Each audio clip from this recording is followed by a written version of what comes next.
And welcome back to American Agenda. I'm Heather Childers along with Bob Sellers. We do have some breaking news to report to you right now. We were just talking about guns and gun control. There's been another mass shooting. This mass shooting being reported in Bryan, Texas, leaving at least 7 people shot. This is being called a mass casualty incident from the county area fire and EMS crews there who have been posting on social media what the latest of the situation is. This is a multi-patient shooting, they're calling it. Once again, at least 7 people involved in it in Brazos County. There in Bryan, Texas. Let's bring back our panel to discuss a little bit more as we continue to get breaking information on it. An active shooter situation still at this headquarters of the Kent Moore Cabinets in Bryan, Texas. I will start with you, Stacy, as we begin to get this information and yet another mass shooting across this country. Well, I mean, I obviously this is a tragedy. We don't know much about who the shooter is or what the circumstances were surrounding the shooting. So I don't like to dive in early and make comments about, causation or who's to blame.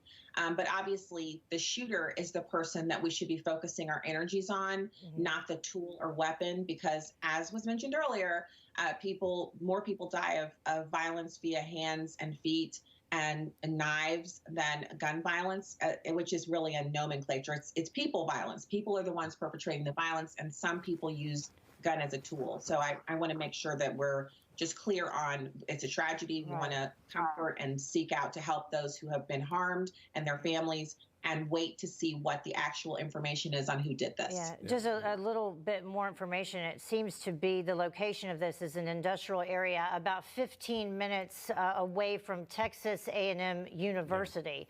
So we have that information. Well, that's as well, one Bob. of the things I wonder about. I don't know about you, Heather, but when you see something like this, it's at the Kent Moore Cabinets headquarters. You always think of a workplace, right? I mean, Bobby, is that what comes to your mind? We don't know. Yeah, we're just giving you the information we have. But when you see a location like that, as opposed to a 7-Eleven or a grocery store, which we've seen recently, you almost wonder if there's a narrative behind this attached to that location itself. Right. That was the first thing I was thinking, is some kind of workplace incident, workplace violence. But I wish people would look at the deeper picture. Like Stacy said, you talk about gun violence. This is just violence. It's violence regardless of the weapon. So you need to ask, why is this happening? And we have a desensitization.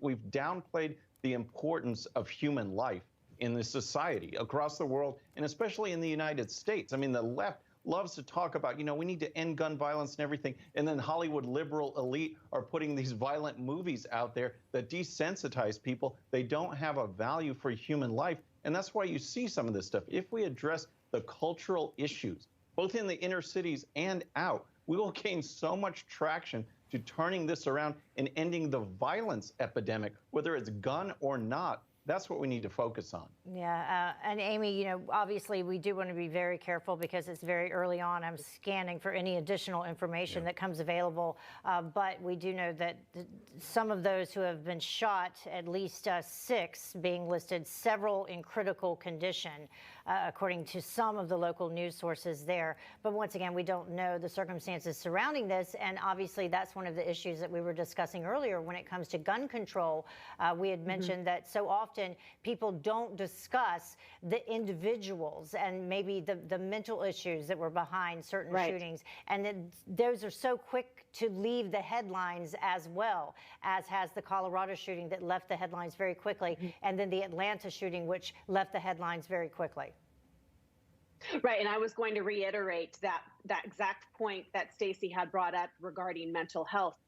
Obviously, we know if somebody is at that point where they are wanting to inflict harm or death upon any individual, they are not well. We had major problems, especially due to this lockdown last year, with people losing their jobs, not being able to pay their bills, losing loved ones at record, pace to COVID and other scenarios, unfortunately, that may have happened during that time. And there was lots of depression, lots of suicide attempts and also those who actually, followed through with those attempts, unfortunately. So this is something that we really need to take a huge focus on, and it's the mental health.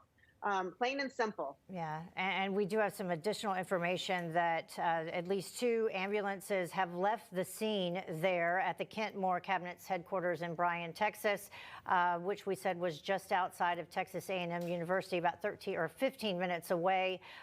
6 additional ambulances have now been dispatched to the scene, though, if I am reading that correctly. So at this point, we know 7 people shot. Some of those individuals are in critical condition. And what you also wonder is if ambulances have been to the scene and have left the scene, is it possible that it is no longer active? That's why I wondered if I was reading that correctly. Right. 6 more dispatched. Because typically you wouldn't have that kind of activity until it was safe to get in there, unless the active shooter, if it's still active, unless that person is some other location. This is just the making of the sausage, folks. We just bringing you this. We wanted to continue the conversation because we were just talking about how many mass shootings there are. Here is another one. So, all right. Thanks, folks. Standing.